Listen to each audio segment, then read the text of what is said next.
इसके शासन में उपराष्ट्रपति रहे हामिद अंसारी को लेकर आज पाकिस्तानी पत्रकार ने बड़ा खुलासा किया है और ये कहा है कि हामिद अंसारी ने ही उन्हें बुलाया था भारत, और जिस तरीके से भारत के 15 राज्यों से जानकारी जुटाकर उस पाकिस्तानी पत्रकार ने दी थी ISIS को। किस तरीके से देख रहे हैं इस पूरे मामले को, जो काफ़ी गंभीर है, जिस पर देश की जनता की लगातार प्रतिक्रिया आ रही है। देखिए सेरिन जी, सबसे पहले तो बहुत बहुत धन्यवाद आपको ये बात पूछने के लिए, मुझे मौका देने के लिए।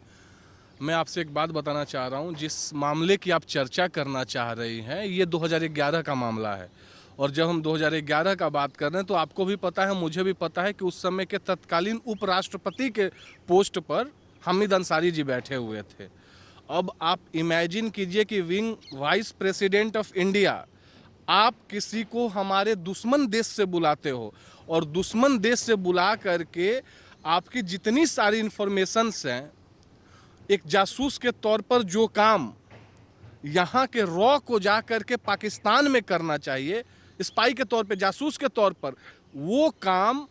आप ISI के लोगों को बुलाकर, पत्रकार को बुला करके, और वहाँ के जो स्पाई है, वहाँ की जो खुफिया एजेंसी ISI, उसको समेटने का कार्य कर रहे हो। जब ये घटना 2011 का है और 2007 के बाद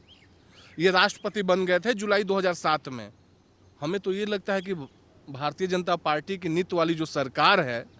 गृह मंत्रालय को जो 26/11/2008 हुआ था, उस मामले में भी इनको सामने खड़ा करके इनके ऊपर संज्ञान लेना चाहिए, क्योंकि उस समय भी ये उपराष्ट्रपति थे और उस समय भी UPA की सरकार थी। और हो सकता है कि ये केन प्रकारेण ये लोग जान करके, क्योंकि साध्वी पुरोहित वाला मामला आप जानती हैं, कर्नल पुरोहित वाला मामला आप जानती हैं, साध्वी प्रज्ञा वाला मामला जानती हैं,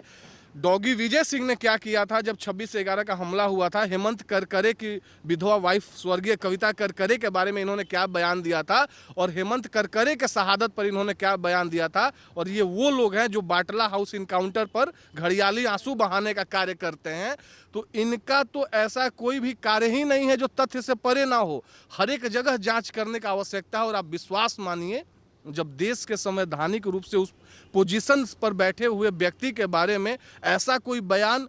दुश्मन देश की पत्रकार दे रही है, तो कहीं ना कहीं बहुत सख्त आवश्यकता है कि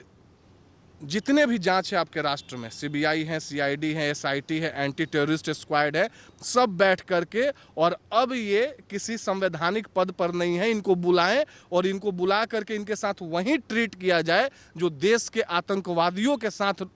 आज तक की सरकारों ने किया है। तब सच का सच, दूध का दूध और पानी का पानी होगा सामने। जो राहुल गांधी देश के प्रधानमंत्री नरेंद्र मोदी से आए दूसरे दिन चाइना को लेकर लगातार सवाल पूछते हैं, आज उन्हीं की UPA की सरकार को लेकर अगर उपराष्ट्रपति के ऊपर इतने बड़े खुलासे हो रहे हैं, तो क्या कार्रवाई को लेकर कांग्रेस के नेता सामने आएंगे? क्योंकि देश की जनता का जो गुस्सा है वो हामिद अंसारी के साथ साथ कांग्रेस पर भी फूट रहा है।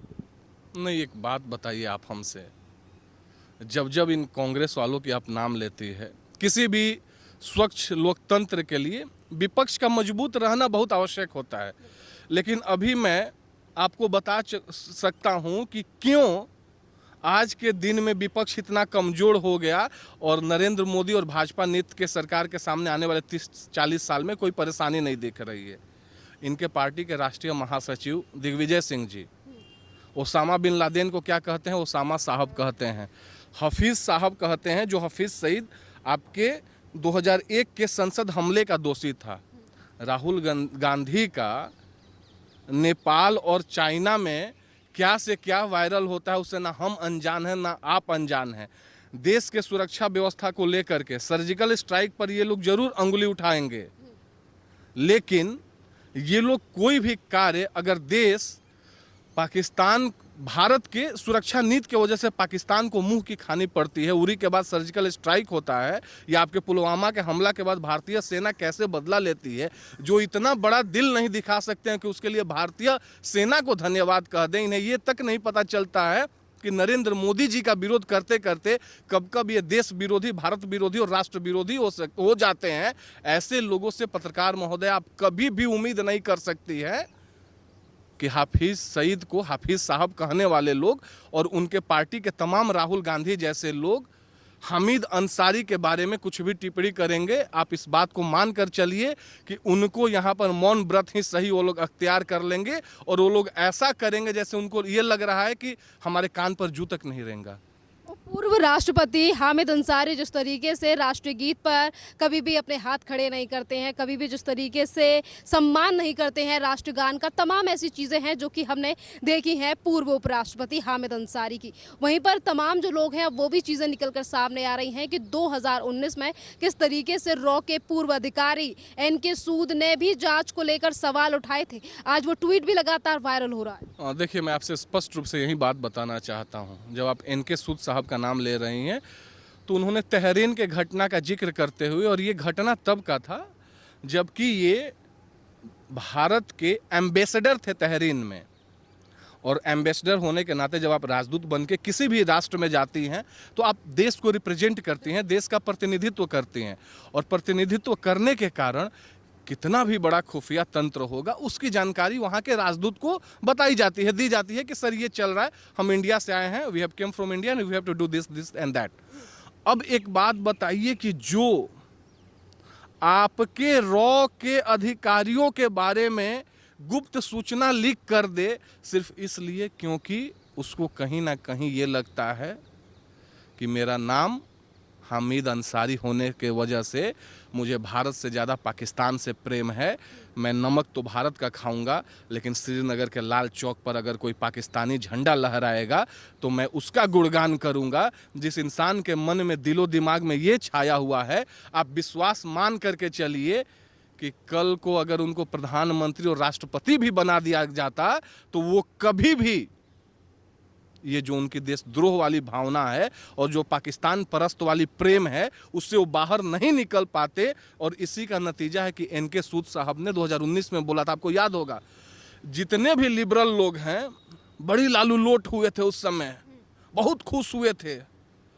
कि जैसे ही ये जाने वाले हैं नरेंद्र मोदी जी की सरकार आ गई, और नरेंद्र मोदी जी की सरकार आने के बाद चूंकि हम कुछ भी करें तो हम वर्ग विशेष का नाम दे करके इस राष्ट्र में क्रिश्चियन भी रहते हैं, इस राष्ट्र में कलाम साहब भी पैदा लिए, इस राष्ट्र में सिख भी रहते हैं, इस राष्ट्र में 2% जैन लोग भी रहते हैं और वो लोग भी प्रतिनिधित्व करते हैं इस सरकार में। आज तक किसी को मैडम कहीं परेशानी नहीं हुआ। परेशानी उन्हीं को क्यों होता है जो राष्ट्र विरोधी गतिविधियों में लिप्त रहते हैं। आप हमसे बताइए, उसके अलावा अगर किसी को भी परेशानी हो, कलाम साहब को राष्ट्रपति बनाने का अगर किसी ने कार्य किया तो भारतीय जनता पार्टी ने किया। अगर भारतीय जनता पार्टी मुस्लिम विरोधी रहती तो भारतीय जनता पार्टी कभी भी उनको रिप्रेजेंट नहीं करती, उनको आगे लेकर नहीं जाती। भारतीय जनता पार्टी के बाद एक से एक लोग थे जिसको खड़ा कर देती। ठीक है, कलाम साहब नहीं मिलते, कोई तो मिल जाता, भारतीय जनता पार्टी का झंडा और मोहर उसके नेतृत्व पर लगता और राष्ट्रपति बन जाता। आज जैसे द्रौपदी मुर्मू चूंकि एसटी क्लास से आती है उसकी वजह से इनको राष्ट्रपति बनाने का कार्य किया जा रहा है। अब आप एक बात बताइए कि ये लोग, जितने लोग पाकिस्तान के प्यार में, पाकिस्तान के प्रेम में देश के परस्त हो चुके हैं, उनसे इससे ज़्यादा आप क्या उम्मीद कर सकती हैं। पाकिस्तान की एक पत्रकार को बुला करके आईएसआई को यहाँ की खुफिया रिपोर्ट और जानकारी देना, ये कर सकते हैं। तहरीन में भारत का एम्बेसडर रह करके रॉ के आपके लोग जब वहाँ पर पहुँचे तो उसके बारे में गुप्त सूचना डाल करके उनके लाइफ को इंडेंजर में डाल सकते हैं। ऐसे लोग मैडम कभी भी नहीं सुधरने वाले हैं। और आप विश्वास मानिए, सबसे पहला जब इन्होंने शुरुआत किया ही है और ऐसा ये करते आए हैं, जितना भी पूर्व उपराष्ट्रपति रहने के नाते इनको प्रोटोकॉल और सब कुछ मिल रहा है, जल्दी से जल्दी स्पीडी ट्रायल से जांच कराया जाए और जांच करा करके इनका सारा का सारा सुविधा खत्म किया जाए। उसके बाद ये घूमें, 56 देश हैं इनके, ये यहाँ से वहाँ घूमते रहें और बताते रहें कि Muslims in India are not safe. चलिए, आपने मुस्लिमों का नाम लिया तो आज जिस तरीके से पाकिस्तानी पत्रकार का ये इंटरव्यू सामने आया है उसमें उन्होंने एक और भी खुलासा किया है कि जहां एक तरफ पूर्व उपराष्ट्रपति हामिद अंसारी ने उन्हें इनवाइट किया था, तो वहीं उन्होंने ये भी बताया कि मैं 15 राज्यों की अगर खुफिया जो चीज़ें थी यानी कि जानकारी लेने के लिए गया था तो मेरी मदद जो थी वो 56 विधायकों यानी कि सांसदों ने भी की थी, उनसे मेरे काफ़ी अच्छे रिश्ते थे। तो क्या उन 56 सांसदों की जाँच नहीं होनी चाहिए? बिल्कुल होना चाहिए, पहले नाम आए। और आप हमसे एक बात बताइए, आप जब पाकिस्तानी पत्रकार का नाम ले रही हैं तो मैं एक और बात आपसे बताना चाह रहा हूँ। 15 राज्य का मतलब अभी तो 2019 में 3 यूनियन टेरिटरी बने तो राज्य 28 हो गए, इसके पहले 29 थे। मतलब देश के आधा से ज़्यादा के बारे में आप पूरा खुफिया तंत्र का जानकारी दे रहे हैं। और बिल्कुल जो आपने प्रश्न किया, ये प्रश्न बहुत विचारणीय और सोचने योग्य है कि ये कहीं से भी एक व्यक्ति के लिए संभव नहीं है जब तक कि उसका सिस्टम मदद ना करे। और जब 56 सांसद आपके साथ, मैडम या इनके साथ या किसी के साथ खड़े हो जाएंगे ना, तो ताकत बन जाते हैं, वो ताकत बन जाते हैं। और फिर उस ताकत के आगे सब कुछ नतमस्तक हो जाता है। और ऐसे भी 2004 से 2014 की सरकार कैसे चली है यूपीए की, आपको बहुत अच्छे तरीके से याद है। लेकिन रोशनी ने अंधेरे से कहा कि सिर्फ मेरा गलती नहीं है साहब, अगर अंधेरा है तो सिर्फ अंधेरा को ही नहीं, रोशनी को भी बुलाया जाए। तो अंधेरा हामिद अंसारी जी हैं, तो हामिद अंसारी के साथ जो ये 56 रोशनी बन के उस समय के 56 सांसदों का नाम लिया जा रहा है, इन 56 रोशनियों को भी बुलाया जाए और तब पूछा जाए कि सही क्या है और गलत क्या है।